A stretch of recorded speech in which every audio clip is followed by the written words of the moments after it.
Accra Cocoa Board one MC near Prince.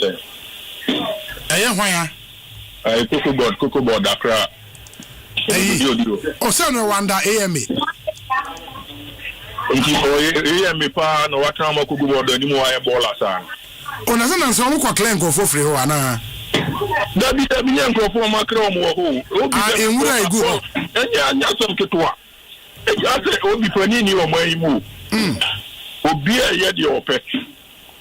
Obi a ye de ope o mayimu ka. The ball pa anti I Cocoa Board no mo ye omo ya juma o. Omo ya juma o obi. Obi kwa so free ho eba. Of course. In fact, the ball pa idu omo twam fro no ko ye juma. In fact, I have met obi. Me say what video dey BBC. Mane to Era Mahama. Na omo AM ko no ko jam wo so no mu gu na ni mo ase. Me pa you. Yedase papa nyame nshraw. Do we pick one more call and okay, that's fine. Inti community concern segment enne de ne yede besi nyame adoma yawada yebesan so atoa so wonim say yene a Greek minister will interview in the next 22 minutes. He will join us in studio near Dinkomo. But for now, me and Parliament, the breaking story in Parliament, and it's Speaker of Parliament, Alban Kingsford Sumana Bagben Akasa, and he was the Speaker presiding, and unim say the consideration of anti-LGBTQI bill, no, na honorable ahiyafora na etiedwem.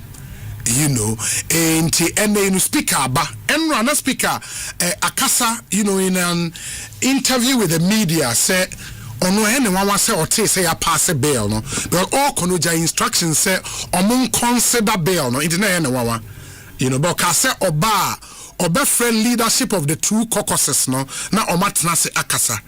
And I want to believe the meeting so and speaker and tena edwem na on this anti-LGBTQI plus bill no and someone speaker eka ene mo amontimi entie no me pamochao muntie we. It demonstrates to the people of Ghana that notwithstanding political differences, members of parliament are capable of uniting around matters which they consider to be of national importance. It is therefore my considered view that a legislation of this magnitude ought, as far as practicable, to command not merely the numerical support of a majority of members, but also the broad confidence of the House regarding both its substance, and the process by which it was adopted. What is right must be done rightly. Honorable members, I call on Parliament to rely on the provisions of motions and the conventions of this House to go back to this historic and important bill and reconsider it in the way that is truly bipartisan to conform with the convictions and confidence of our people, the initiators of the bill. For the avoidance of doubt, my concern is that legislation of such profound national importance should proceed on a foundation of broad parliamentary support, bipartisan cooperation, and scrupulous adherence to the procedures established by the Constitution and the standing orders of Parliament. The legitimacy, credibility, and enduring authority of any law depend not only on the objectives sought to be achieved, but also on the integrity of the process by which the law is enacted.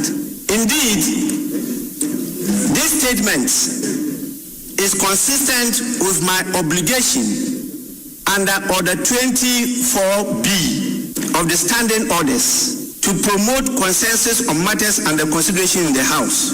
It is with this conviction that I invite honorable members to reflect on whether further consideration of this matter may better secure the confidence, unity, collective ownership of the bill, and respect of our faiths, laws, and passion of the nation. Accordingly, I respectfully appeal to honorable members to reflect carefully upon the issues raised and to consider in the larger national interests, the bipartisan character of the bill, the unity of the House and the nation, and the need to maintain the highest standards of procedural integrity, to revisit its decision on the third reading of the bill to permit a reconsideration of the final text of the bill and any amendments thereto. Such a course, if adopted by the House, would not be an abandonment of the bill, nor a rejection of its objectives. Rather, it will represent a reaffirmation of Parliament's commitment to due process, fidelity to the Constitution, consensus building, transparency, and legislative certainty. It will ensure that any final decision taken by the House reflects not only the will of Parliament, but also the fullest support of Ghanaians in the law that is ultimately enacted. Honourable members, I remain confident that honourable members will approach this matter with wisdom, patriotism, mutual respect, and a shared commitment to the integrity of our parliamentary democracy and the dignity of this House. With this, I thank you for your attention. Asempa FM. Into the voice of the Speaker of Parliament, Bagbin, Speaker Bagbin and Mote, and the decision is simple, say, or requested on the House, say, or Monsign for bill, Nemra, for the third reading and consideration of the bill one more time. Mayemfamunko Parliament, Kwekwa Sante, Parliamentary Affairs Correspondent, Yanenu Inin Komokweku, Akwaba net saying. Obi, me just on my hands. Yeah, Danyamia say, Enti, Sisiana Messiah ball back speaker, we could any ruling, a request as it were on members of the House what they should do with the bill. Say, one a tough a day important speaker in this voicing set, I'm a boy. Well, other than Bagbin, say, Osha, anti-LGBTQ bill now.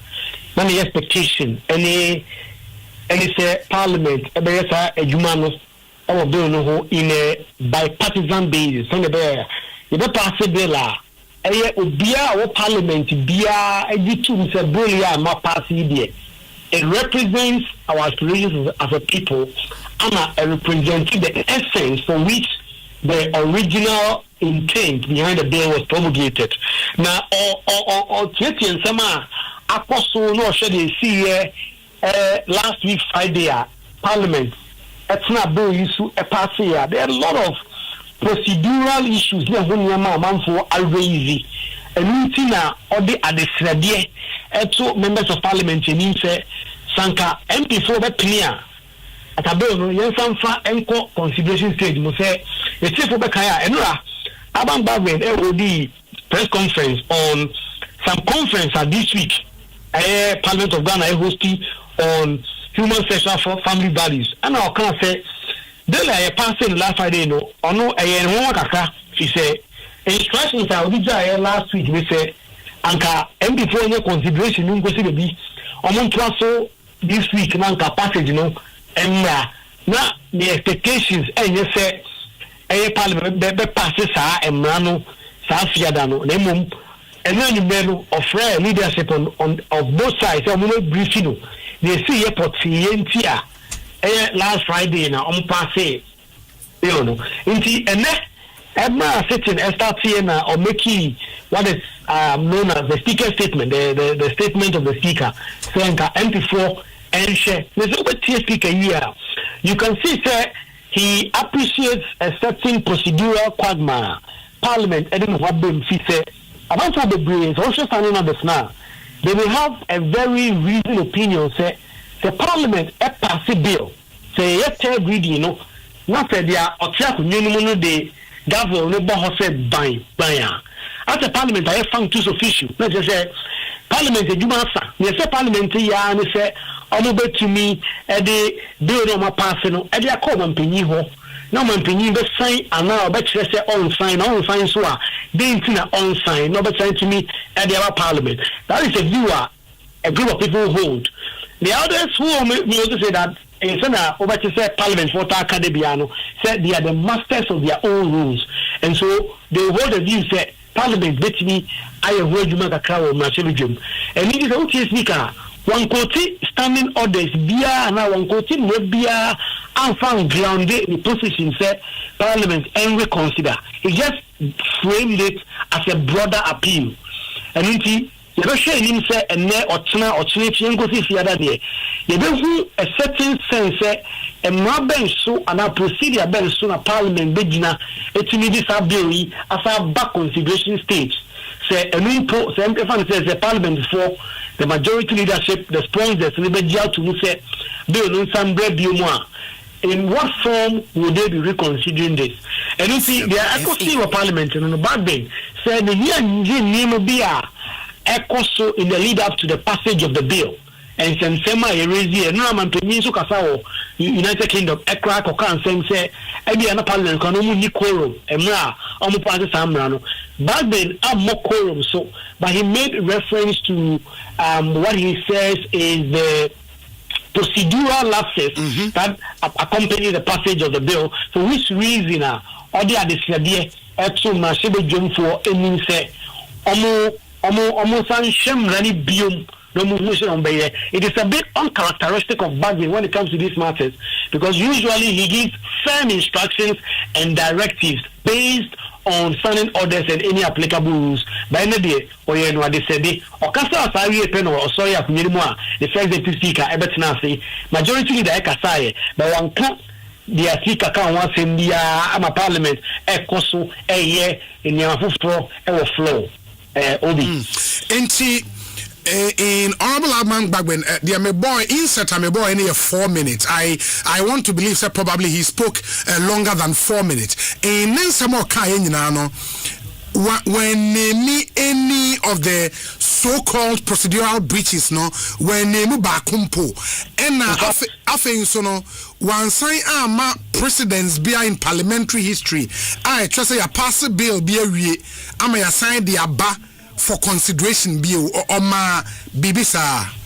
Obi Sabe President Aban Bagwin Okasa about than 4 minutes. In fact, he started by laying out the premise and the background to the current controversy on this anti-LGBTQ bill. Now, the only instance our society is something that is a bit concrete.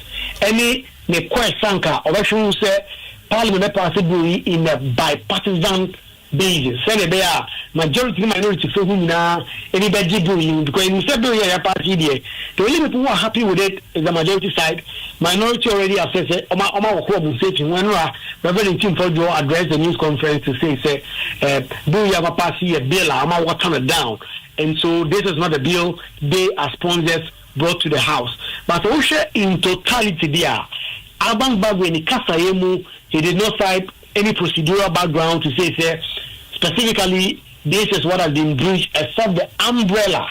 How can I say there have been certain procedural lapses? He did not state specifically what those procedural lapses were. One, also he did not state any precedent in modern parliamentary history. And this Bagwe has been in parliament since 1993.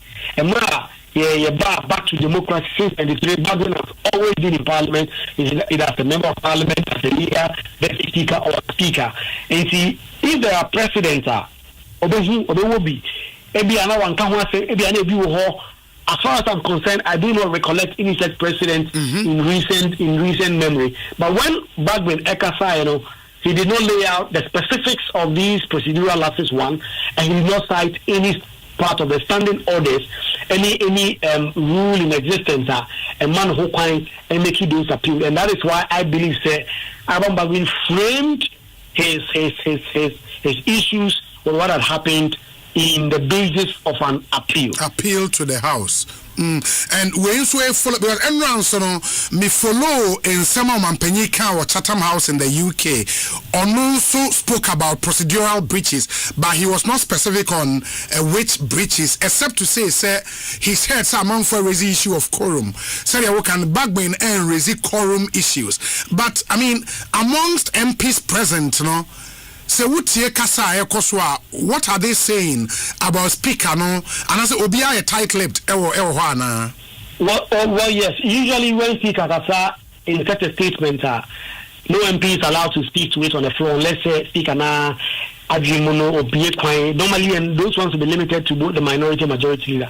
But this time around, none of them made any commentary or made any comments on Asempa Speaker Kai, and most MPs who have come out say, oh, you're more to try and get your views. None of them are willing to speak. The only person I think so far has spoken, and answer for GIA, and he did not speak on the floor. He made a cryptic Facebook post. The invigilator say examination now much trial, then the more practice in Jomusan. And anybody who can read the lines will clearly know say he was referring to what has happened in relation to the anti-LGBTQ bill and what the speaker has said. But most of them have not spoken yet, and especially so because I think a big decision as to whether or not to reconsider the bill largely lies in the mouth of the speaker. Sure. Perhaps, if not the speaker himself, the next person who has a big voice or a big say on that will be the majority leader. And so most people do not want to go and commit to either side, and then later on, the people who can actually make something move in the House will also take a different position. And so I expect that between now, I'm going to say no and never. Most people will not be so much open to go into some of the things the speaker has said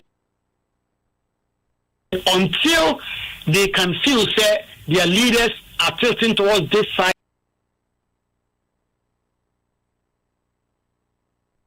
or that side. So that if they disagree, they will say their disagreement, and if they agree, they will state why they disagree. And so we would have to wait a little bit. But so far, very few members of Parliament. In fact,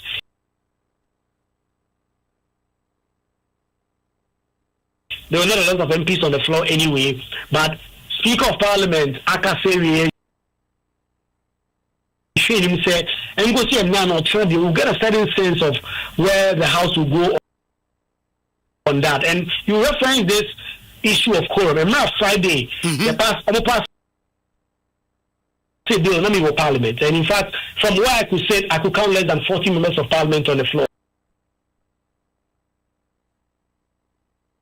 But the quorum of Parliament and any Parliament, and then me could cross and tell you. And in fact, and no social votes and proceedings I would buy. Let's just say, Nipa 190 and a core Parliament. And we know that when it comes to the votes and proceedings, is a rebuttable presumption that shows the number of people who were on the floor at any point in time. The only challenge is that votes and proceedings, it does not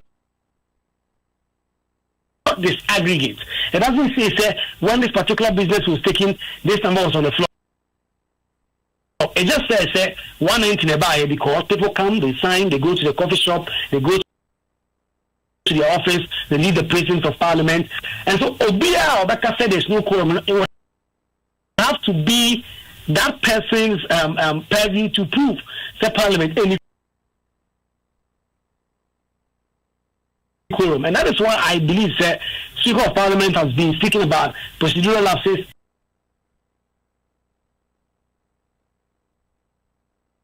generally speaking, and he did not want to zoom into that. But I know he knows very much that people have raised the issue of quorum, but as Speaker of Parliament, he finds it difficult to actually zoom into that. And particularly when it comes to quorum, the senator said, "Obi raise the issues of quorum. He has to raise it on the floor." Then the Speaker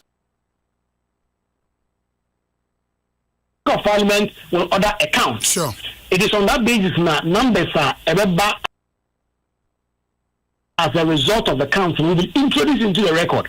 And so if no quorum is raised, it is presumed that Parliament had a quorum to transact business. But this presumption is rebuttable depending on what evidence will be making that claim against Parliament can lead in a court of law or any fora for that matter. And you ever share in the coming days how Parliament will navigate these very choppy waters, because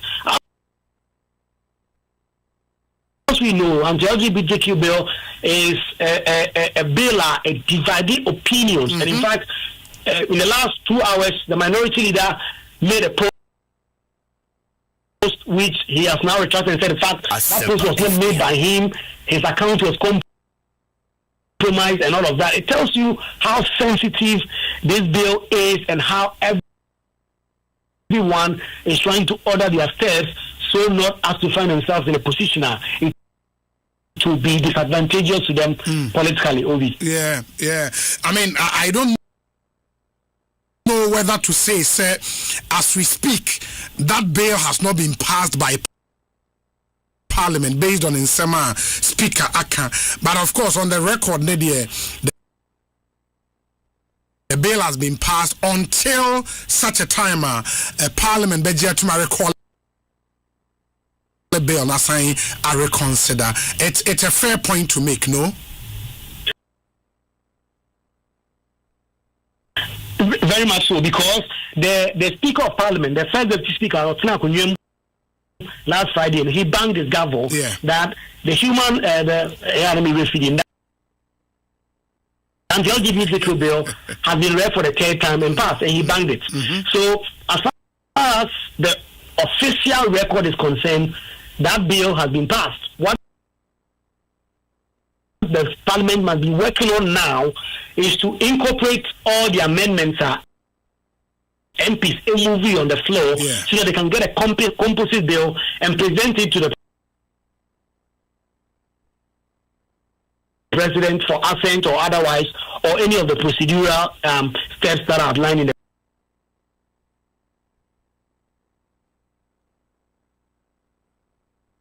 the Constitution. So far as the public record and official record is concerned,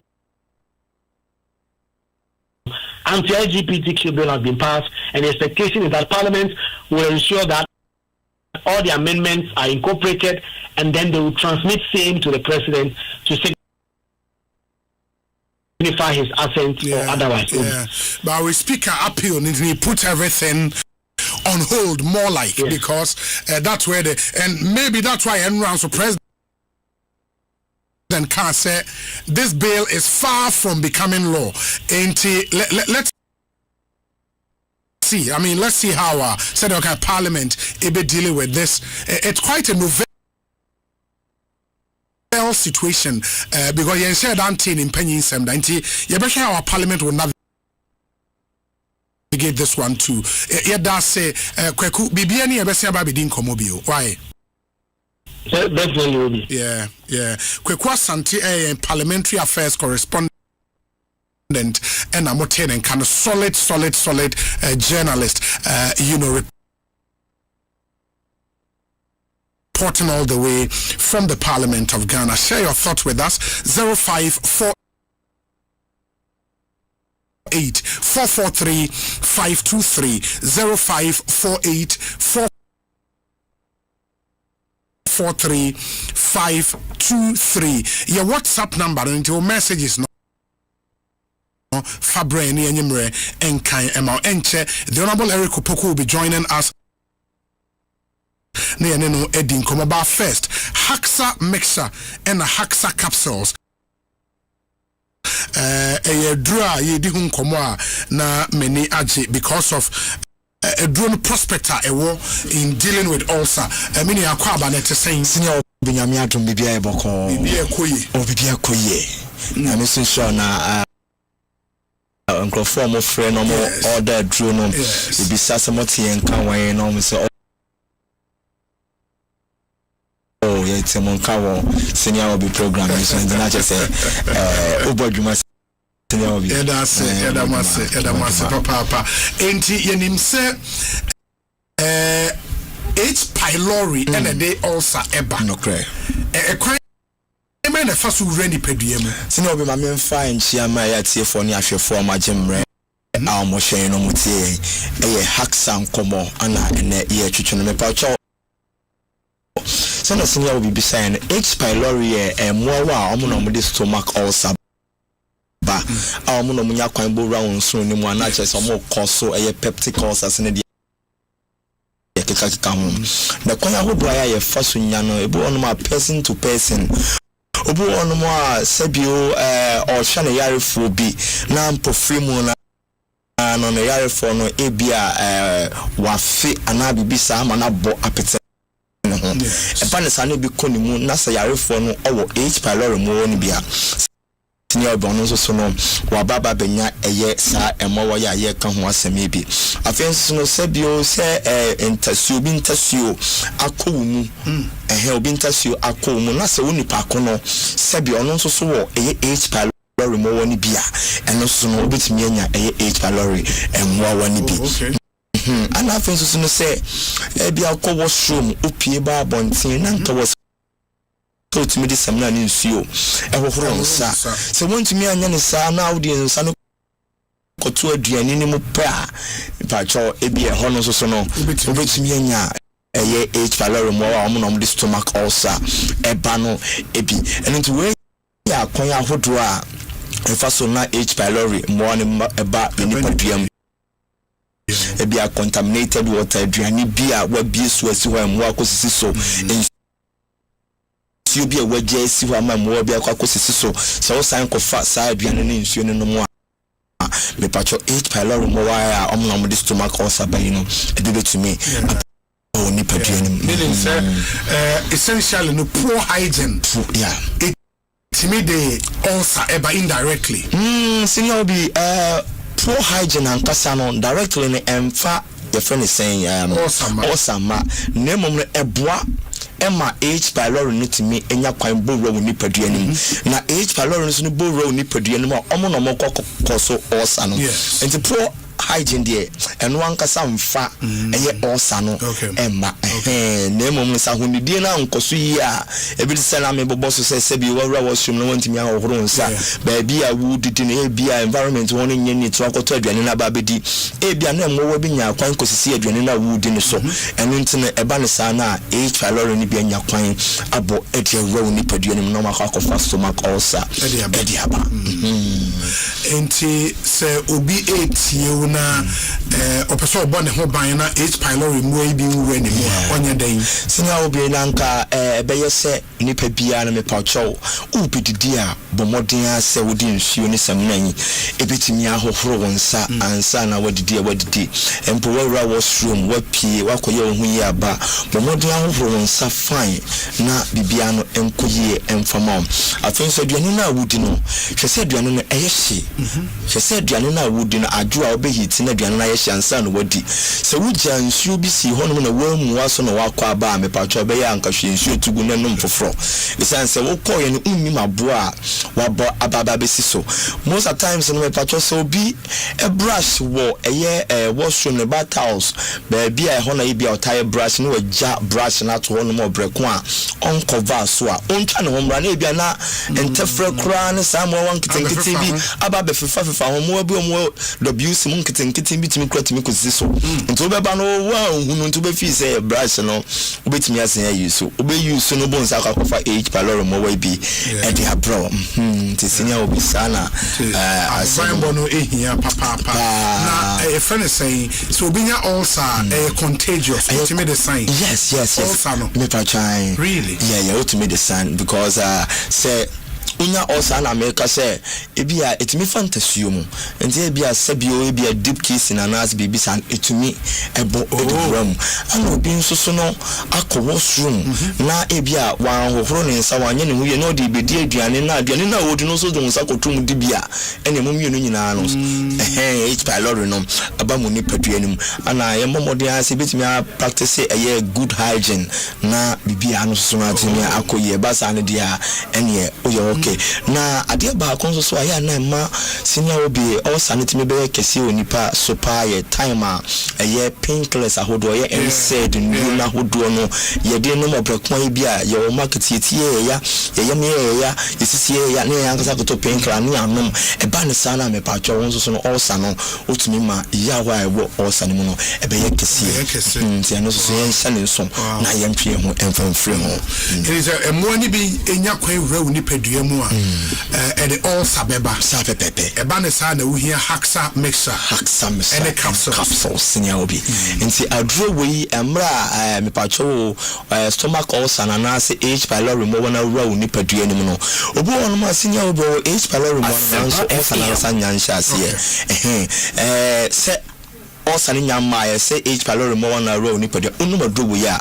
A be woman the free ho. Say Cronum Puna Aban peptic ulcer, said your dinner ulcer, said gastric ulcer, so esophageal ulcer, like a hospital about ulcer, who will be eating their choice when you be a patch, drew with Bejuwa Kajinamu. And in Tinabia would see me now symptoms of wunya, I was stomach ulcer, and one when you know a patch out.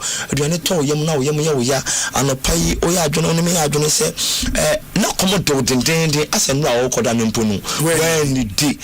Me pacho saw how no and you might be to me the back now so stomach was also to me and no be back and it is a witness at in Canada more than our audience also dear what drew your haxa mixture and a capsules me pacho bu one more so the dependent adriano I say a choky in minimum said and nothing to me selling koto me pacho over credit to make us a send a call me pacho adriano is so con or san sano when you haxa mixture and a capsules a bedua kajinamu ama bibia akoye me pacho one so aduane to yemo na wafe bo abefine na sabio moja di akire obu ha obeja ne nan no moja di akire me pacho ni nyina no stomach ulcer tamfo yi haksam sana na capsules yi ebeyi ni nyina free ho obu okra de wakọ akoye endoscopy ni de bia me kase enya no ne ayaresa no na mom ne ye de hwehwe ba bia ohaw ne wo na wa wo de wunnim ohaw a ene yawa wo famu na menim se wo mpeso be ko hu bio eno ntine na me de wadra bra haksam sana capsules onomu a onye endoscopy bia bio ulcer no so be free honum na ede na ulcer akwakofa bro o kasa na nkan wonum kro na wo yam nti wo kasa no na mframa efa kro no so ba abonten den a ede enka anase bad breath halitosis eba beja wo so emfede wo yade uye ni pay die uye den yade beba na yade wo ho nti na yaresa wo ho na ye stomach ulcer dia wo draining haksam star and capsules o kwa bodino ulcer tanfo enkobo adrobi adin na sabi enkosei usika ne betimi ajewa kagina mu ama ulcer bia no afro ni padua no ade akọ ye pebia to a yebenya bi wen me pacho say pebia to ne o kanshi drug lane a yenko repass tinated hallows eye emifine benis kuma sefo nyina so enko pfa dani herba colonel Fred Mens Missy and Arms koforo dia yenko Gapsen Pharmacy Benol and Delight afen so nkoko ye Isaac Drugstore ana mankasi me Jeff Herba takwa owasa bebedro fie o takwa dia no akose Charles afen no o boase Cosmart Herba na o wanso so akomumuni away tamale e wofa kujo Herba na babia wo bia no Herba shop bia ben pharmaceutical shop bia ben babia tondro bia no me patro dro bi obenya bu ho nemo mudru ho na ebini ho o ma short to afre number yi na yemfa bi emrew e 0240 23 83 10 0240 23 83 10 and 0203 822 855 0203 822 855 and 0546 189 405 0546 189 405 Asempa FM all Satan for drone ni Haxa mixture and Haxa capsules fantastic you better spread in komo bio wish you very well thank you very much Ekosiisen you say Asempa 94.7 FM make us say the minister in charge of food and agric abe cancer enche mobetin nka ansa on we say obi please wish a dear penna a police officer at Oyibi police station a glorious birthday from me into a dear penna or a police officer at Oyibi police station it's your birthday today happy birthday to you Master P wa London and or the way abraye let me see we say happy birthday to you Elder in Japan where NPP Communications Director France and a coordinator of Friends of Baumia in Europe, aged gracefully in good health and in longevity. Elder in Japan, happy birthday to you, or France, Kase. We say Obi, good afternoon. In addition to the concerns raised about immigration officers harassing travelers, there is another issue that needs urgent attention. When travelers are departing and their spouses spouses, children, or other family members accompany them to the airport to say goodbye, they are often not allowed access beyond certain areas of the airport. This practice is unacceptable and is not common in many parts of the world. In the UK, the US, and most European countries, families are generally allowed to accompany departing passengers to appropriate airport areas without unnecessary restrictions. As a Ghanaian living in the UK, I feel embarrassed whenever I visit Ghana and experience this situation with my family. Airports should be welcoming and family friendly, not places where loved ones are prevented from giving a proper farewell. I respectfully urge the relevant authorities to review this policy and address the issue as soon as possible. Kwekutum o United Kingdom and Kwekudiwe Abreye Obi. Good afternoon. Please, I would like to draw your attention to the terrible state of the main roads in and out of Lakeside Estate. The affected routes include 1. From Boche Highway into Lakeside through the main gate by the lake. 2. From Adenta through Adenta Container into Lakeside Business Center. 3. From East Legon Hills through the back of Lakeside towards Lakeside University. 4. From East Legon Hills through New Nation School towards the Lakeside Police Station curve and Room 6 area, which floods badly anytime it rains. Residents face deep potholes, loose stone boulders, heavy dust, flooding, damaged vehicles, long travel times, and serious safety and health risks daily. We would be grateful if Asempa FM could help bring public attention to this and push the relevant authorities to act urgently. Nana Kwame, Lakeside Estate. You end with the hashtag Fix Lakeside Roads. Yentiewe Emraya Bar, the Honorable Minister Atnas, the Honorable Eric Opoku, Yebedin come after this short break. Stay with us, Yebasisia. When I wake up in the morning, I brush my teeth. Oh, baby, now what you do say? And who did you know? Mom, Patron, so to pass not that the buyer no. Some education, and I'm a no session, and I'm able to know me. Wait, no excuse. Abo Friday. What's sorry, no pa? It was so what the true say. A son, where did you? Now, no, so Ediana Yanisre. What you true say? Yes, Mom. Medical kids toothpaste now, or the buy and run. And it's a missing. Why are dear? Cow kids toothpaste, dear. Yeah, mamma, fat is someone with the infame you know, opimum fiancia. Name the dead, this is a strawberry. Let me see me dimple.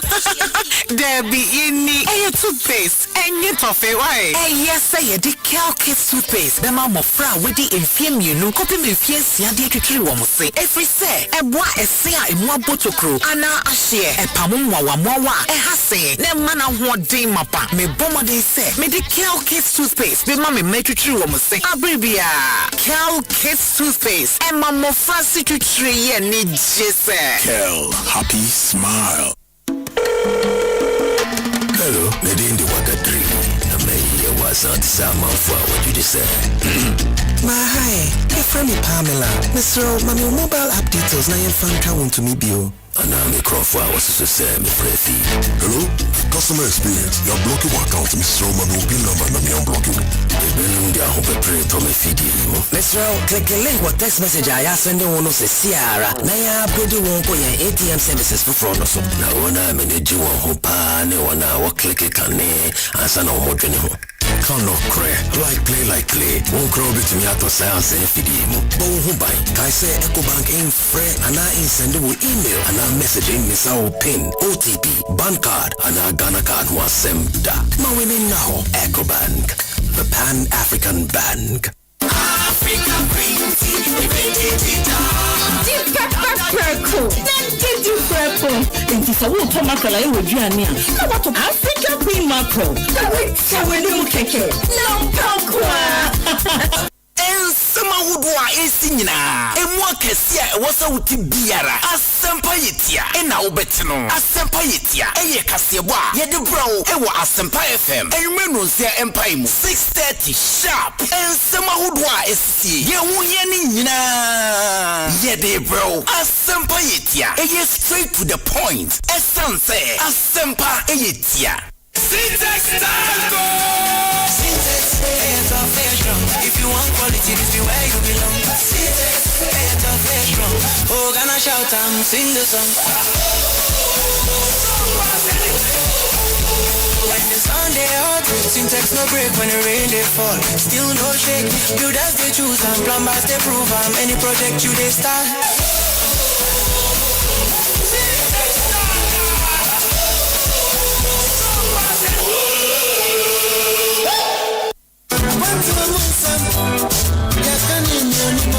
Ayampo, say a quantum, ye can do him, no one could be a na yell satism, and no more brain, a gun addition, no one conformance, the old year when you bet you, and your rubber. Your cry, yes, slow at all a year 20 inches.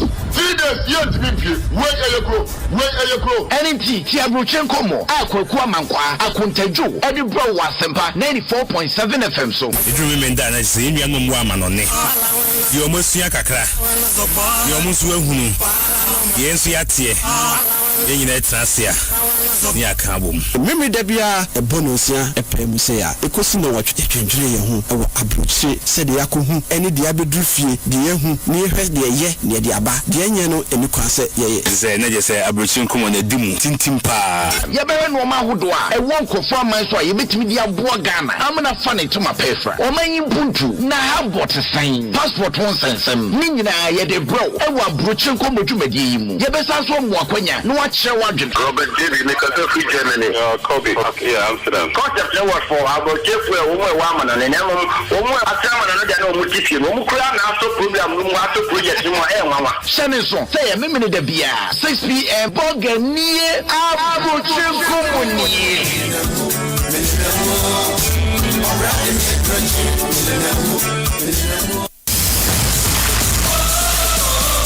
Rena so ewo computer aguke sia edimu mreno na aso yo o sebo eni padon eni vuvuzela no aye krado sa World Cup season e yade aguprama so no be ye de enu nti fabre fie se de be abetina tnase na wategira dem no wahwe ni yie Bethel crystal clear television powerful sound bar any home theaters laptops phone any projectors yate teso we enye discount sales keko to be 3000 Ghana cedis echo ne raya raffle draw nim ubetimi winning 100-inch 4K TV phones laptops any achede bebre keka ho tutumika se sia echo computer na showroom yeah benwo anase shopping online ewo computugana.com press 0302 752020 WhatsApp is 0243 143 143 Computugana Go Rush season the ultimate football experience.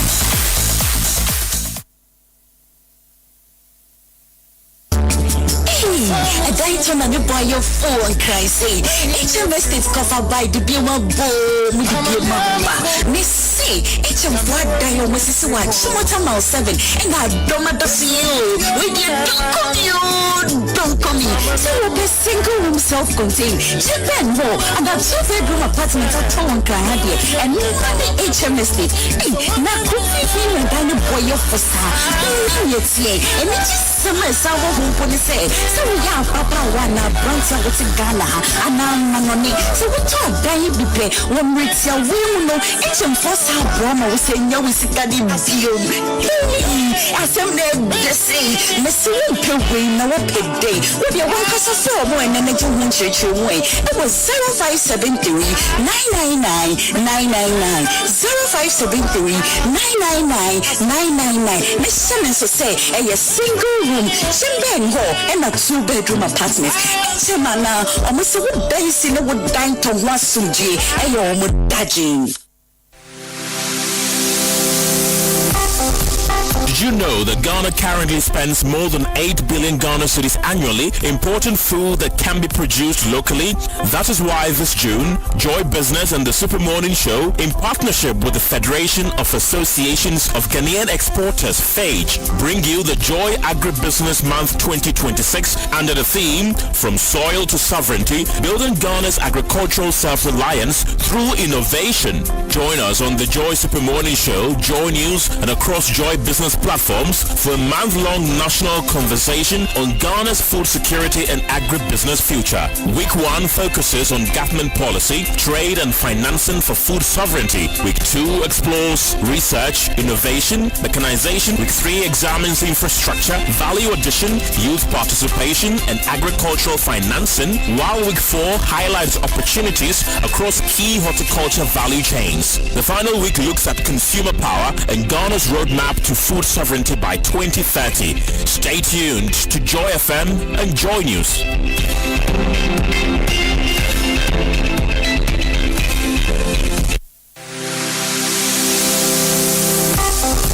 Did you know that Ghana currently spends more than 8 billion Ghana cedis annually importing food that can be produced locally?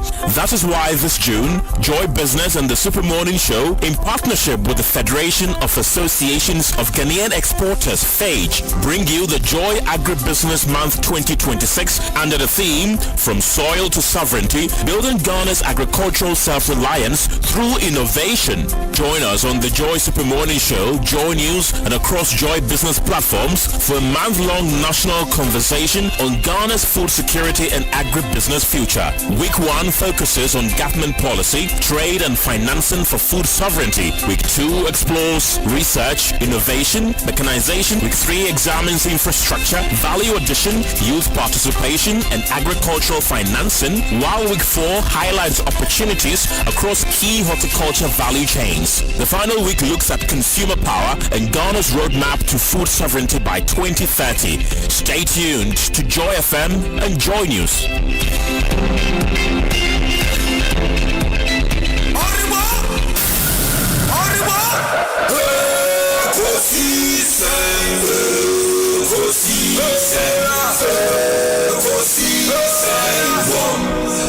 Asempa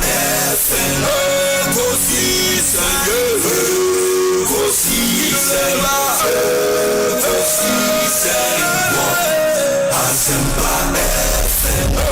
Obina bado, biba, obibo, biba, obiba, odi, Asempa na bo. Obina bado, biba, obibo, obina bado, odi, Asempa na. Obinye, Ekosiisen ye. Bonsoir au Asempa de Brane Mama. Obi, Masomo Asempa 94.7 FM. Ekosiisen dwumedie no wasugusu a utie no. Ma yana mo nyina asene yensan mama kwa babio emfa momra Ekosiisen so. Said the kan editor manim no, the minister in charge of food and agriculture, the Honorable Eric Opoku abekansa ewo studio ha. Ma mema na kwa bana afie de enkomo no ahye so. Honorable kwa bana apomu ye de na Josu bi nyame adom ye ho ye pa.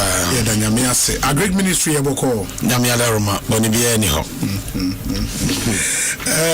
The last time I was I think it was in January. No. Time Coco Buon Common I think that was the last time Obekai and Sai studio. But since then, I mean, you didn't come up with enough interventions in the agric ministry. The question I need to be Busa said, because I think flagship program back one year in the ministry of Feed Ghana. Yeah. But we feed Ghana na Ekosiisen. Well, you feed Ghana, you tell me amount for house gardening schools are joining. We are joining. Really, where are we with Feed Ghana program? No, a day now be accountable. Okay, the mechanism say Feed Ghana ni nyina ne say ye di kwayo no ye nhihye a ebe ma Ghana aduane ye di ne ha no yetime dua de be die ni nyina wa ha. Yes. Na ye nya bikura abroso akwa akoton. Nti onim se Ghana agric sector no private sector any dominate. Sure. The aban ye say o create the enabling environment na ankrankra ye kuya no. Yes. Enya de a said the aman for so aban na de ho hye kuadwuma no kuadwuma no. Nti there is a figure na ye di kan no dawura ye bo se obi anye bi. Enti yese wa wo fie bia no ye garden kakra ho because cantonment akra me nam ho a hese apem ahane kakra ka me am fie body kakra me dua no ho beba na kama ya sase na ebe de baby obedua bia eyiyi na ye ne nso hu se garden no nipa bebre aye bi in fact bi no crowd me send we move for we crowd honorable rubber hair me for no ba omo edua wo omo fie na no ono na beto ne seedlings ono na ye bibia na no ye de ayi foforo ba ho bosua wo me ye nhye bi na ye de nipa 500 a mo wie agri schools na mo tifie mo ne adwuma ye no okay ye fa wo mo ye form the friend food brigade food brigade no omo koye ni aye friend no say efie bia oni ye garden na ohia support bia no na o mamboa no da ko che nkoko amankofo wa fiefie se oni ye support a na o mamboa no school so eyemfu se school ni hia support bia safo no beboa won schools ni mfo no mo ye flowing from Feed Ghana program. Ya register schools no mako 413 last year 413 senior high schools ne junior high schools okay even primary schools no be require register bi obeka ya last year farmers day no the best primary school in agriculture ye born abaso oh okay na ye come school no any info o maye niam ma ye no ho no enkola na omo parents besan abua wo ho na fedodo afen so ye bo junior high school aye no ho ye kuya na adwuma no ye bo na baso ansa na secondary school aye no ho pa ye kuya adwuma no so ye bo na baso and na university so a last year fi twemo ye kuya adwuma no kase pa no so ye bo na baso send na legon ana legon nyaye sure in fact say legon kra de e ho ye vegetable hub vegetable pa omo ye no legon ho no obi dakro me pebre na me no makoho mfu a omo aye no ho no na eno ne Feed Ghana no se safo ni nyina ye bia ebe ma aduane no abu na obi anya aduane aye de edi sabe yeti we so nya aduane di a ohiani ni ba bia o eno an se ye fry de aye ma na onya ba bi du try de atro enti aduane de ene di ka obi bia mu ene se asora nso enye bi na oma responde oma ye bi de asori bebre ene abesensan a ye no mu na ye adwuma va beka ya last year no ye call rounds nyina no Presby Church ne nyae asori omo ye full pa last year Presby Church ne Presby ene nya last year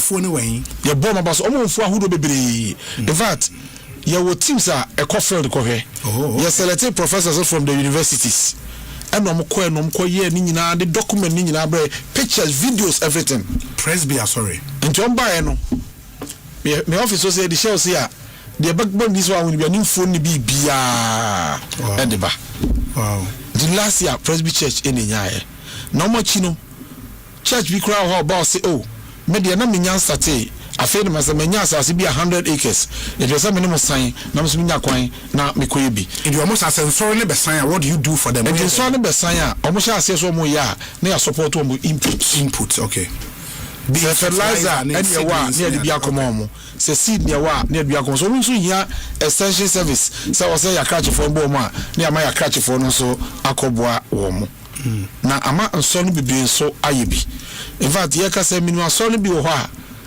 abura mo de asie last year nko abura mo nyom so mo de sie na ho je bi ba o mo de aboa no eso a mo de bro bebre e de asie sane e build o man because man bia ba bia na hoden wo ye man na hoden e wo kuadwuma so ansa na nu achi no ye se ye kuafo no o mo tete akuaku a ye friend cooperative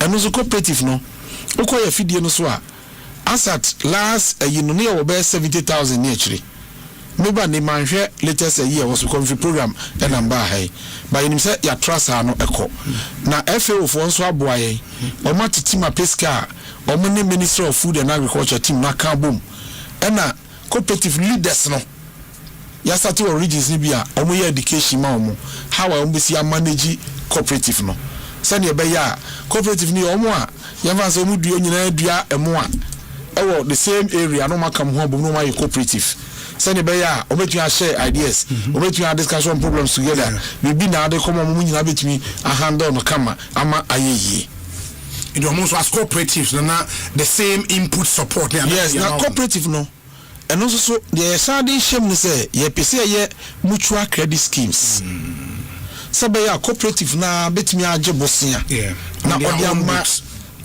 the members because an individual akwa near case for collateral bra onye dey onya it is a cooperative in concept need developer the ban say cooperative for the phone between your application to banks no also a recognize a license or more leadership then even Ministry of Agriculture say a cooperative need a strong one you better a guarantee now much you guarantee at the ajibosiama here in fact your cooperative back home share camp a mangwa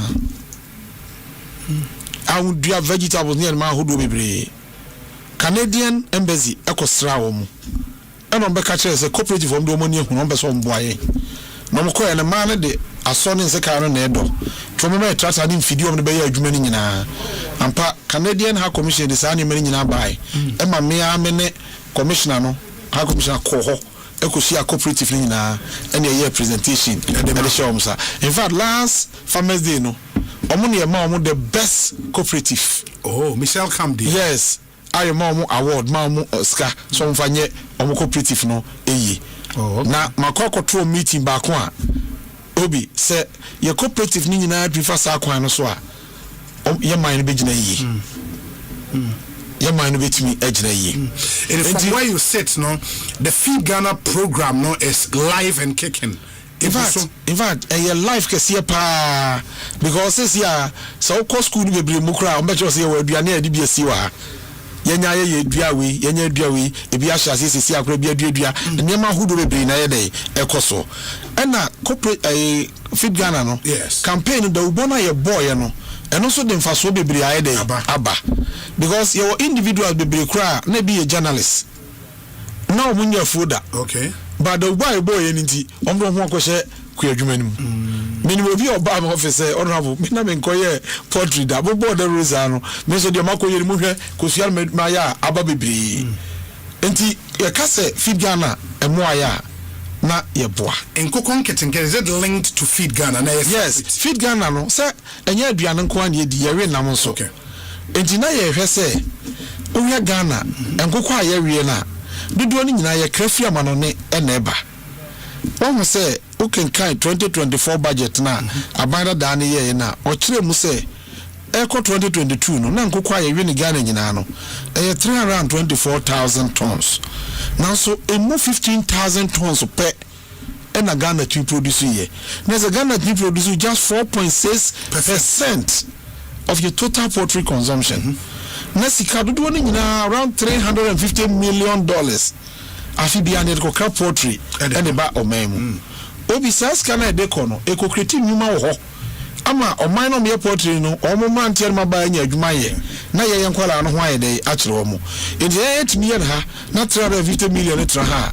Enjo be benya enwuma na ye de. Aye. Na no ya me ko US. Me ko Nebraska. Ena yekoye livestock ine yehwe anantwie ene ehonsensem no na mene Tulaku market president ekoye Tulaku market e wo Ghana ha no president eka ho bi ne ekoye in fact US for no say omo mine $32.5 million omo be boa me SCC Tulaku market no eno e wo he eye ashamai aha ho na nantwi ahodo ne ade e wo nyina mba ye ho kama e dia kan afi almost senators ni bi so aka ho bomu say almost person mo raise funds e de be support sa 32.5 million no na Tulaku president no oya de manager no pa obi a ono so prese e ho no ebetimi aye kama na e ko ho no enkomodi die ma na portrait semi bae na yebisa am questions bia na answers bia me nyan me yem sheme sa nkoko na ekrakraba no Jesus ye giant kebeboa sa on say the entire airfo no there are so many reasons man yefo in US nkoko na etunkosua no layers no se omutu nkosua na bomrewa ukuna yenton no US ho no my exported yaba because yenton no US ho ba bia de beko de wani tua woni yenti omonton no se omudi no biri na ye ombra omoto ni ade ade biri e wo ho no enti omutu wie na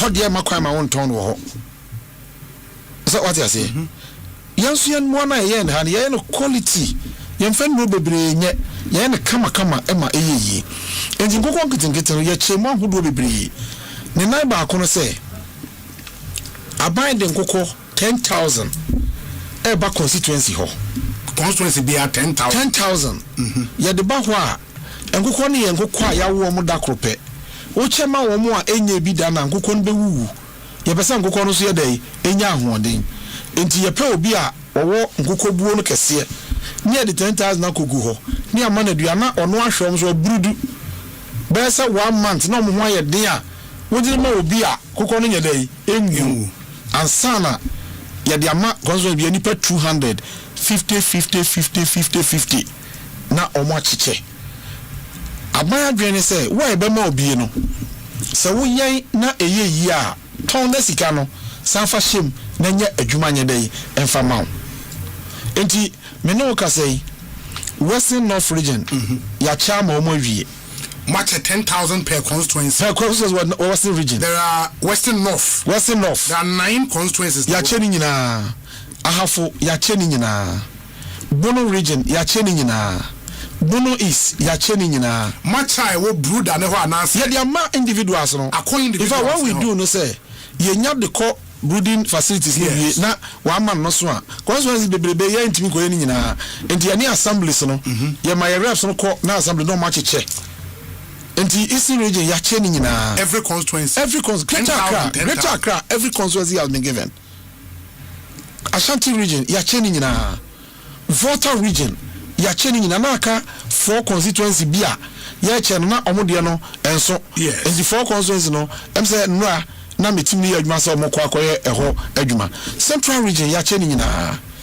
50 people per constituency in these regions no enya nkoko no obia enya nkoko ni bi 200 people enya 50 in fact yenya report cross area bi o wa na nipa na ko bru 200 no na fe na omoko che bi 20 any 25 any e catch them say no ye be say impact no eye big say onya 50 nipa ni nya 50 sani a hihye no na 50 no otimi ye ni yie na ye fan say on ton no kra na ye 45 and now 40 kra otono 150 sika betrum na iska kese obetu afa sa sika na sa de atobi na so hu sa adwuma na sa we ya sky ye dey ewum in fact maybe me patcho mo chewie ye no is there a team a follow up to make sure say enkoko ni wi no in fact ye team dia chere bia obi so wa akra onyabre na yetimi do anante a asedan ko a na yepemo muma bi no nyama bi ma na bi so nya video we say that so yi we ndi so ye different we different ma mencho we so okay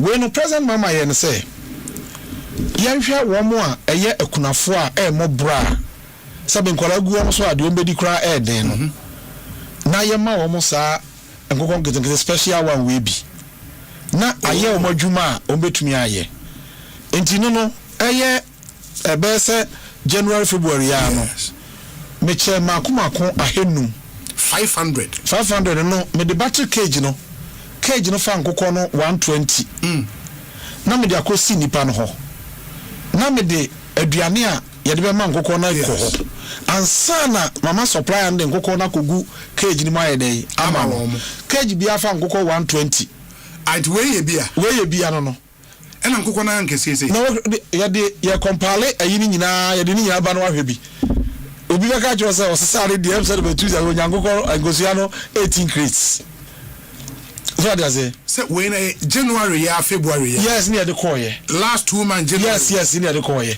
because you brudu nkokọ no ye de ma obi ye the supplier no obrudu am kakra mo nyini ansa de do makoma akogu ayini ma ye de ama wo mo edi ma mi we nkokọ no ombetu nkosu ama ba ko ne de ye white nkokọ ne ye fita ena we de ne ye nkokọ yes ya would have been the same project ya the nipa 500 na start here se si ya nya cage no ya obe 1200 wo na 1200 no your teams not the less be a brain. Yeah, verification.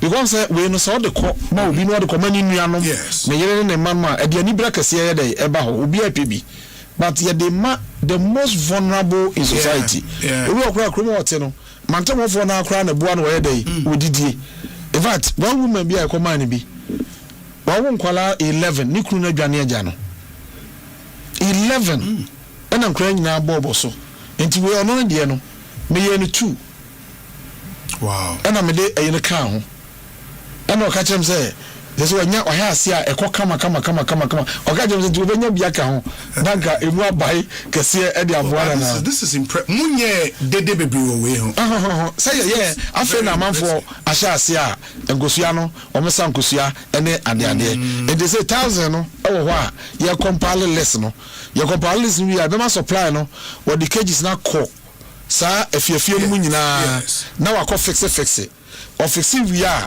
na fe di also play aduane no so e de aduane di ka ye dey alcohol enti odi ko ho wi a ansa na ye de kokko na ye dey alcohol enti no eye cage a na bi adi nsuo guo a mo anda ni nyina eye dey ewo mu bi anyway oyi nkosua no yes waton na waton nkokko ne nso eye no no ane dia obi a nye ne ho hwe bibia bio ye pese odi ye adwuma obi so ati na ya adwuma obehu se obedidi ho da bia ti we time bonso obe expand na aye adwuma kese na obi sesi ano nkokon ketekere history region for no frame o se honorable nkokon na nyinyini ye ba bia ton ye nya ba bi nya dai enton no nti mo ma ye ba bia ye metu ato nkokon na ye dai e di amaye on say no so your problem because e ba bebre ya ni ton so kran so esa your problem me kai baby e kwa no obi so swane de e na ode nam o ma ye restaurant no so e na na oton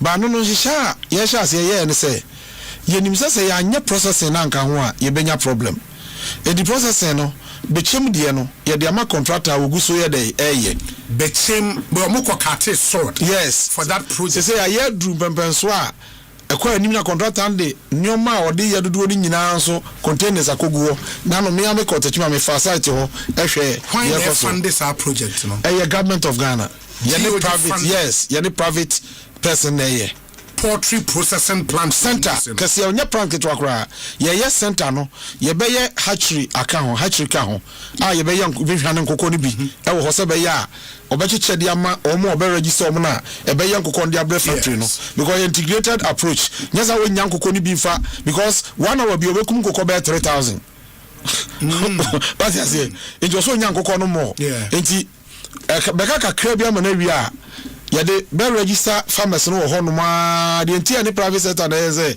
unu ye mamu ade ye aban de bia na nsa ne yase no but the private sector no sa na ye no manage ni ya ebeboa oman ni nyina enti ba bia obi na wo area ho a wa ma obema aboa pata wa bia ne abre nkoko tu ye ba na aduane ode ma ne ade na chese ye tifri ne karimu kakra na se mosmonya adwuma bebre e de aye eno achi no ena temaha private person bi so aye bi ho offer say o egogon kete no na ni je ho se mafo bebre ye bi endo be so ba ni die nim timi am ko gina akọ kate so da wa ba mu wo ye no kakraka se be ya wo so betu ato enkokọ no bebre nso so e de afri honum ya say nya investor ba kwa ye na ko kintampo ya ye bibia wi wakọhwe na nanom so ama no asase wo ho akase o meba na o ma bewie o mo sase ho nsam sika mutua ehun nimi na afi o ma hye eno so mo ye kase asa na de pese ne se ye pese poultry farmers wo sa enkefo nyina no o mo no o meye adwuma enti wie onkokọ na o mo na to na afi wo mo a ewo ho so pese ye bi no o ma bo o ma produce di abre wo mo so long as market wo ho no obi wo hai unya ba bikitwa bi ekura abakọ ye bi because ye wi a ubenya ba bi aye dey aton no enti enkokọ ngete de wa crowd fund project na wo nante tie se de amanfo adanse a wudi ho a obeka se say project na say na tie no what's the plan yama ya che 10,000 per constituency se sa nkokọ 10,000 no enyia poultry farmers no obetimi aton nkokọ no yes otonwa na watobi otonwa onfaska no emfa nwuram na it is also to be obeton no hin oh the obasa unya ko ko mi to e bebre ebu bebre because dana ye lunch no the lunch here to ro Kumasi. Okay. In fact, I Kumasi bebre ton do mani ade wo akuafo bebre odo bi o ton bi e bi kra hon ma no mo adversaire me won kokoma bi meto bi ni ade it also so mo nto akese e nkakra ento mbenya e bi ato a obetimi dia ye wadwuma na mai and that is why your processing center no ye de hatchery na kan wa ye be ye nkokoma no nso e wo ho now problem a ye nya ne sisia ne say Nkosua Bugana bin sida. Nkosua. Yes, Kosua Nkasa. Based on day now they can say. No, a common knowledge. I tried. It's known by everybody. Known to everybody in this country. Kosua Bua bin si Ghana da. Ye biano. In fact, Portrait Farmer Association Greater Accra the letter breme. Say ye bia it drew around August ho corner. Ya na Kosua no book akra. But na ekra. Yes. But omo kan say omo hwe science on the ekone amanfo a eye ni bebre na ya hwe bebu akwa akiri. And as we speak now, Kosua na bua farmers bebre nya atofo. Ndi Ghana fo ni bi di Kosua ni bi ko Burkina Faso. Ema Burkina Faso fo no ekose ye Kosua no. Ama na frɛ Burkina Faso a great minister ne nakasa say den na ekoba saa ne ade. In fact, ochemchemo say omo tesi Ekosua na meet standard.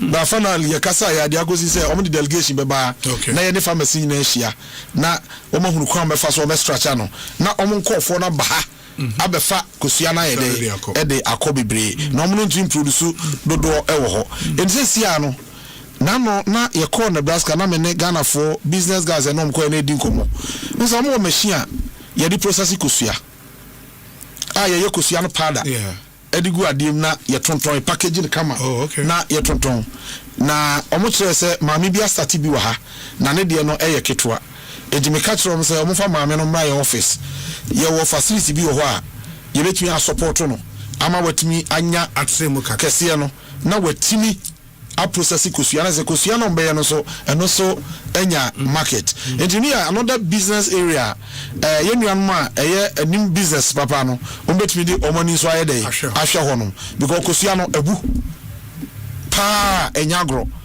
in fact see ase o de layers okra koma obi so onye ya na ase ye nuan ma airport na adwuma no wo se no because mo ye Kosua no bebre a atofo no ye data said ye data on in cocoa consumption your data on Kosua so in fact me check here no but waka che meye eho adwuma na so we can then compare no ne bo ni de ground wire you see the entire you see abu no say wo come market a Kosua ho bebre amane bo no so tia na ete in fact na say kra no o ma ye Kosua om de gu kem and om de communities no Kosua ne bo ni o ne bo ni om de kwa ye nkra se no ho anyina ne bo ye fo obi ameto se na ente saa se market no why turn into ma obi anye saa adwuma no e kire o se de esitie ebi ni se maami wo ho a we so ye dey project a de he no we say enkoko nketwa we mu and we brooding centers banda kwa you know brooding center ha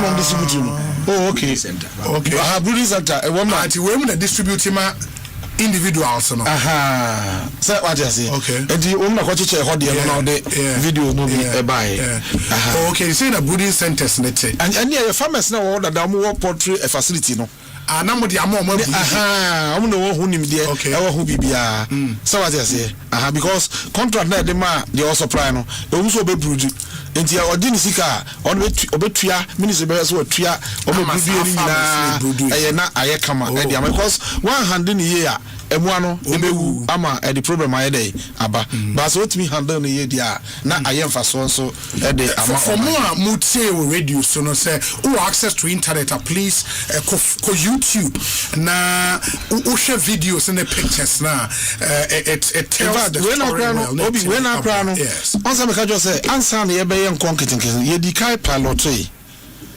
no northern region yes na eho no ye de confirm ka ho Guinea fowl so ka na me ka kire say Guinea fowl we dey entu ya chema omu nyina ma so ayre kama oba da ye launching congress ye video kakra na ekuafo no testify wo me so omunye sa documentary ni nyina amfa ni nyina amra ne wo ma ya ma omu kgs 500 no at least ye nyanipa mu 100 kwa capture omu den say this year ansa na 1000 near try de be ko so akwa abontene na ye we no ena yiyu fo no ba ye ho say project na ye no manage ho na ombeboa because obi first na ye international trade say ye ko import niema no ya na no nkokwa no union man na ye wo ma de it's true after World War II as we are say ebie kakra na de sa importation ni ade nyina ye de ebe mu eti you for no so bray 150,000 bears day old na that be on better catch one said day old no ye ko cha o mewu enti omo so be brudu ama surprise be brudu ama akodu this level ansana yetimi akoche e na omo ti ase man na mo ndi omo say en so omo so omo select 6 districts omo nim se hode ahokere wo pa na ye koche edema sa 6 districts no enti omo nanti mu na omo select 6 districts no from Esrim. And mia na medi anim mene FAO any EU for any akoye any de 150,000 bears no e de koye yakochama omo in fact hono ye ma constituency bia 25,000 yeah because I 6 districts and I 150,000 the constituency bia nya 25,000 instead of 10,000 no and e ka je so bia 50 and na omo ye bodwa kase ne ehimfo no nyina omo da ya se so mo kgs ne ade ne be kan and no nye kg de no te se ye de na normal eyina ye no and na ya cha mom je si ana ye de north de e be ko no sa 6 constituencies no omo enka mo be yi omo frim na ye de vama omo ba ne ye right summit e wo Kempinski in fact a chance you listen to us in the West Africa ministers of agriculture do do nyina wa ha me colleagues do do nyina wa ha ye didi nkoma komodidi mo ana penifo mo fo ba en ba ko e fra magina nche se mo nkoko program bi no me pese me be support mu bi and I say dear na me na say kaminya battery cages ni bi na sama me nkoko na ma maduane a and I say munka create 10,000 cages no na mo famra na ye behwe ama mo 10,000 battery cages na or the 10,000 ne bre na the 10,000 ne ko kai 1,000 dia kwa sani ya mama me fo ya hunu ya obi say say e ya asem kese pa anti a good project na ye free non so no but what I'm interested in now obviously very good project but the impact on a poultry importation in fact based on plan amomodi year juma no how many years now office okay after 5 years Ghana will be self-sufficient in poultry obi senka said yes ya share niam nyina akokama I was say within the next 3-4 years self-sufficient because $150 million you fan for cranko bio because see as yenya processes no yenya processing center no mako be 5 kra be 5 for strong akese yes enka yen krabio betu akasa wan yi akra won krabio because a man for pe ba bia beton keke nanka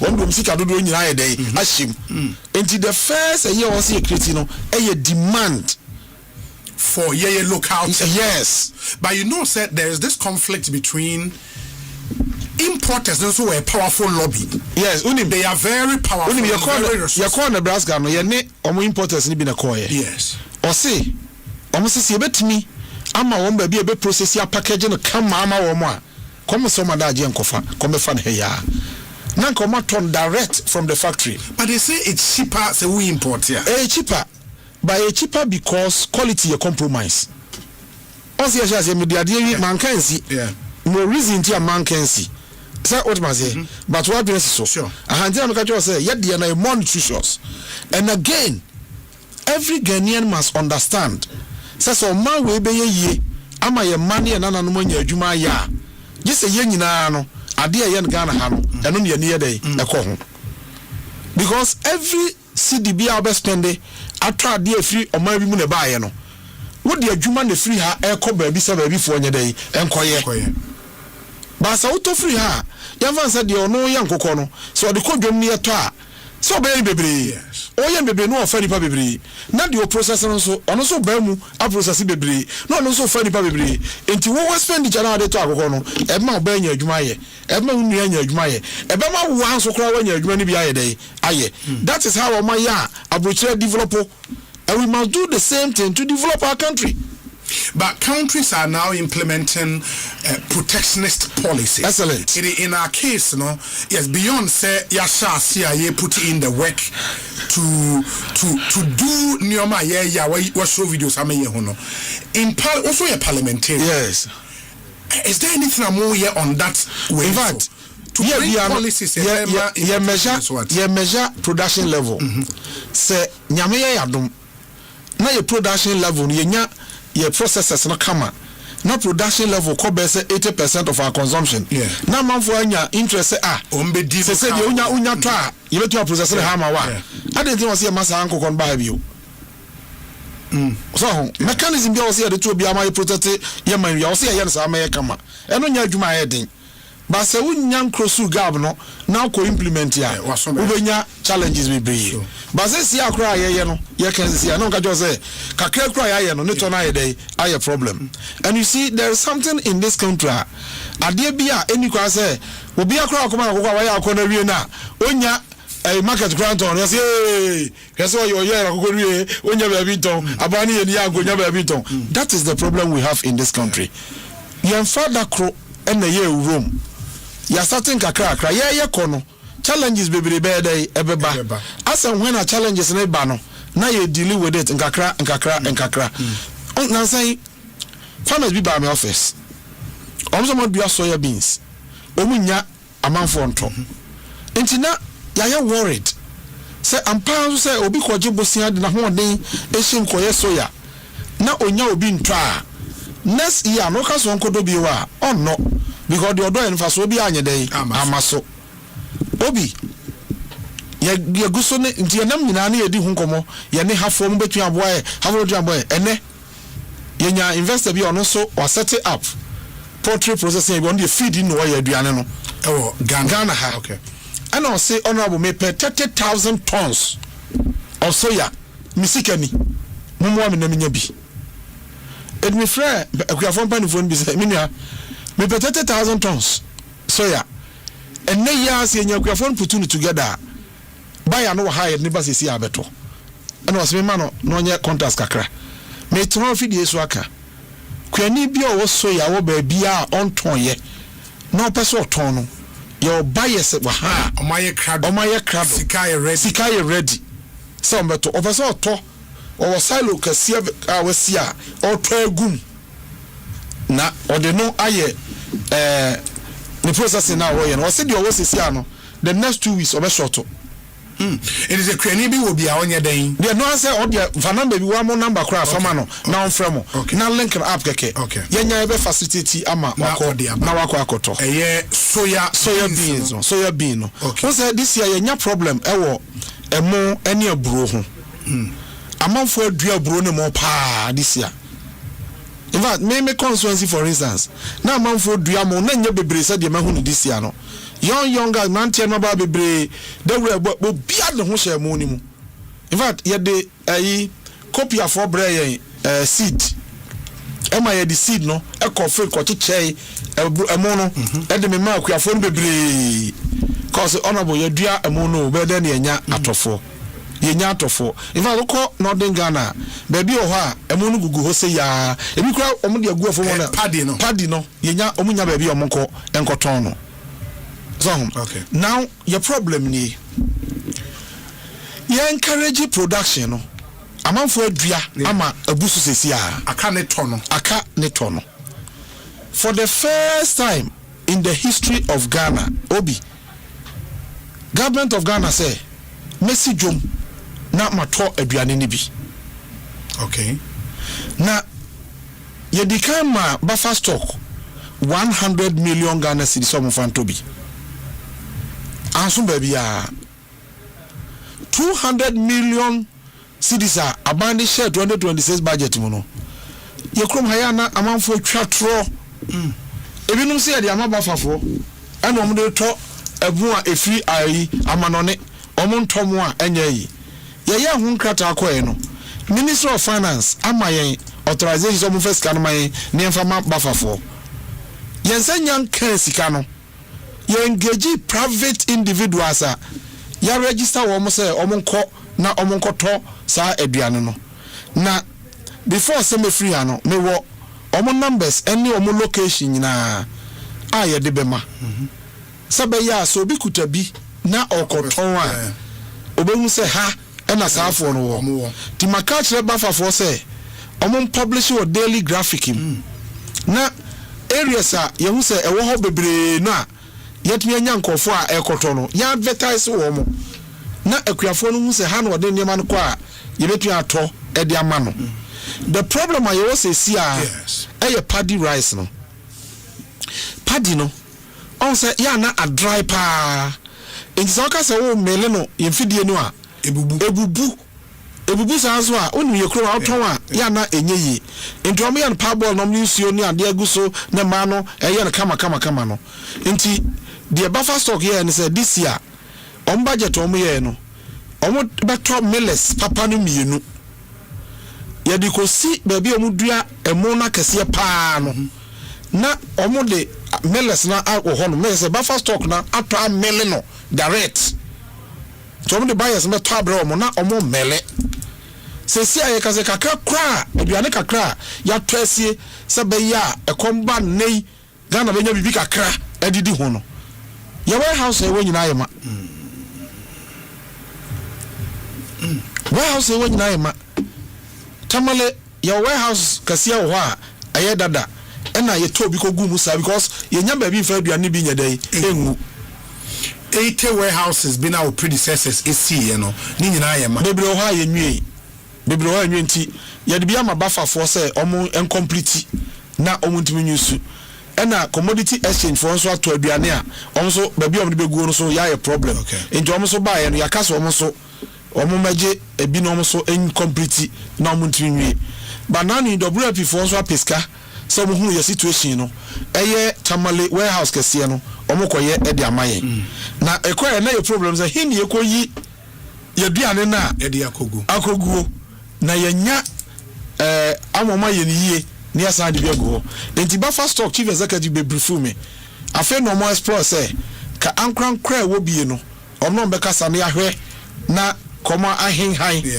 na omo ko ba ko na Ghana fo ne ade ma ban de asa ban no nye obi dia resi ba bi ebo a woni aboy obi omo ka kira me say na we di obede na what me ayi ama ayeyi enti on say a part of development every step on the development ladder no obehu challenge enti as and when a challenge no peja no then you solve it in fact ye ne ye call me friend Nigeria agric minister say me wo ebro ne mo a abuso enti mesre say enka mo beto bia man ya o say me hands abuso sa Nigerians Nigeria even net be ye di program ase ni e ka say o say me ni ha me di answer ye nya obi nya dai ento so then ye fair ye call listen bi so bi say oh me hands problem o hasa on say weather no was good. Is that to say Ghana your consumption of rice no any maize no you produce locally in excess of your consumption? There be you produce in excess of our consumption, but in the previous years no na the bomba produce bia no market rate me turn on kakra ekuafo no nya this problem. Okay, but this year no oma produce but just say obi anto is it say ye top foreign rice no? Yeah, top foreign rice pa a fact because ade ba konso awie yen kakra once first na foreign rice no boarding if it's all the bag just samba cities na ye bebre and na exchange rate no aba from enti aba from na say foreign rice and so ne bo no aba from enti na ma bebre no e prefer as and say the other na minkoto we as against we say no and them can say ye ho education mo a sa problem ni na ye betu aye dey asolve enti now ye adwene say e wo se nya seed papa edema akuafo no seed a so the dua Ghana nino ya mele no otwa enya problem nya dey ema no then again I was say a mailing process no so eye kama ebeyi abo ne nema be di stone ne sa ni manema ni nyina fifiri mu kama sabe ya so package ni kama na oni atwa obehu se o de odie e je se de ye de bana because ade omo de no abi so ne ye dey ye no but de me pesa me yesisi ane se yemre ni me ma me research team no adwuma bi ma me okay say beyond feed Ghana and nkukon ketingeti akoye very popular policies no omo and tracking media reports near other interventions okay ministry no aye list omo de sending me near bako 13 I don't know if there are more okay but 13 we na me person be busa wonsem e wo ho but ansana no the director of communications for the NPP Richard Ahiagba okay also from the Wakachen oye kriya pa Richard yes enough way no say of Volta region ho baby the last time didn't can say of Volta okay me nyante nka kwari bag me kwa ko na phone that's fine but according to him no now file right to information request okay e ministry okay but we nya response okay but I think the questions now obusa ye no go not say detailed information on the following one budgetary allocation and funding sources for the Feed Ghana program. Yes. First question. No. Government of Ghana. Yes. In the budget, and on my iska, near the yes, sir. Nano de yen say, yen first can amount said Jekoye. Your mount your friend of commitment authorization. Okay. Say, a budget and saying ya a show budget mu. Tia ma kwa say, my contract. In fact, authorization in bar. Sani ane boni ade ni na ahye no ye hye no so wo de o acd a enye yi wo betumi ama ILS ba wuntumi acd na wo de ama contract wo de ma contract a asem when na omo ye adwuma no na wa twero eco ministry of finance attach invoices sana adwuma a wa ye ni ansa na contractor na yatua neka ministry be tua contractor na wo betua wo ma controller instruction so on tua na de aba ministry of agri beba no na wo ho se e contractor we ni sika Inti do open one say Omapia Akoto na countum na enwano. That's how I'm more running Feed Ghana project. In fact, abaye take a beer even IGF Obaje General a year while retainer use no grano, who hear authorization as that is how this time you're running a system. As far as Feed Ghana is concerned, no, and when your allocations, like when your releases for Feed Ghana. Yeah, authorization authorization for last year okay mo year adwumandru baby no bebre no say last year no esan say budget be epunti e free November no ebirum nya akatua kakra and this year so yenya authorization authorization part yeah the aka nya mai time bebe bia no then we continue but last year allocation and I say yes allocation a pass appropriation no about a Greek ministry for this project, no releases in about last year. In fact, release it Sikana year release. Yes. So just there's unya says cano. Okay. Until the it doesn't happen. No. Sikana come out in the budget. No unya and two crown. Yet minya over time I started contract ya award any payment no be a budget no so ya na nye discard. Yes. So what you say? Based on revenue. Based on revenue. And it's all making requests no cry tama omreba no and a lecture. And that one the unya. Minimum once our committee state no, you also insist the other money be an own deliver. So what you say? And the point is that they have delivered. Is it van go on to say cry no. Afa no manya last year the no supplier I think Western region. Any the 5 northern regions maybe they piloting na you Ghana nyina and so I'm saying no manya payment kakra ewo ho. Do we know how much states no I expended on Feed Ghana and Kokon Ketenkete for example? In fact you in our office just documents are working in yes because bia no enya ministry na ekoto a contract. Okay. And the contract be our no bo e woni be bia kama ansana odi akwa. That was the second question. Say actual releases and expenditure. Eno nya adwuma. Okay. Eno nya adwuma. The third one a detailed breakdown of program spending. The fourth one here beneficiary data, regional and intervention specific data. Say Maya now call. Fifth one also a geographic coverage of the program. In fact, remember the big crack ho. the gentleman be account say bi so kra ho omo ye no omo ye 2024 ye de kan ho be boa no so what you say no man no omo din wo mu nyina no ahwe bi beneficiary mama ahwe bi na me de we nyina kan ho no wa compare who difference no na Ghana fo nyina so ho ni nyina kama and also so measurable output and outcomes very important say ebi na ye kan on say we are ye kan no say ya ka just nyoma kakra bi yes but you fit Ghana no you wo irrigation component so okay eno na bua ma ye dua aduane no so what you say one say Ghana ha ne wasase de irrigation pa but you ntimi develop your irrigation infrastructure no e na dodo na ye wono so nyina no bebre asese enti afa na under feed Ghana ye ni nyina kakra e dan ba me catch say Asempa ha yes I didn't know say Asempa no mu dua je ne sa assignment I tell you Asempa dua je ne pa na you could do Asempa ne ko irrigation no am we in the 1960s na efiri wa enya rehabilitation papa bia na asay okay my team let's try number 2 rehabilitation of assignment irrigation scheme enya honko I don't know can I want to make a kakra na awie eso kase pa ya akuafo betumi adua jene kama bibre kakra bi na yawie eno yesa o contractor e wo Aveime irrigation system na kodan wa che so what you say enti no so ya rehabilitate no e de no so ayedey aba back se sia no ya introduce solar powered boreholes ye borehole na de solar to so ne a pumping suo no akọ ho ne allocate plots no e de amakuafo na edua vegetables no na ye si pack house e wo ho a udua abaya no mo beto no na afi na mo beye ye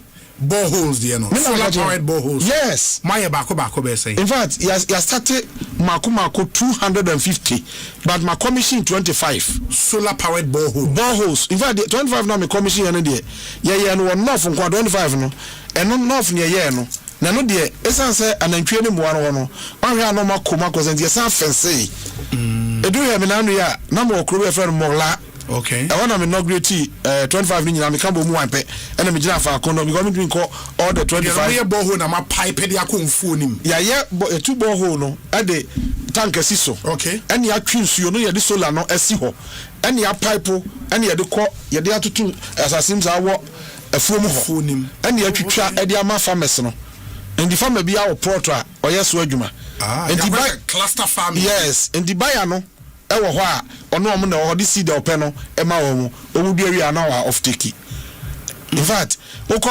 brekum general fetenta sesi aye wo ho e ho for communities ni ye no ho no ye dre borehole no contractor no size sesi ye pump ya field so na ye san ye pack house wo ho a buyer no ene wo mu na be wo fo mu ho enti buyer no be mo seed no buyer be mo input no akuafo no dua wie na de ba pack house a na wate na yi na yedey efrim in fact me am constituency kura ho ne launch sa vegetable development project no ye redua no e ho no so ye 60 hectares of there of poultry isa land na ye prepare vegetable development no eno so ye de irrigation no fa so sa 60 ni nyina ye si pack house ho na ye se wo wie pe no akoto no nti ye nya ye no buyer no ho sesi a wa group farmers no in a cooperative a one farmers no na ye or the seed no ko na or the amount no modua ti last year de omdua nyina farmer buyer no eto ni nyina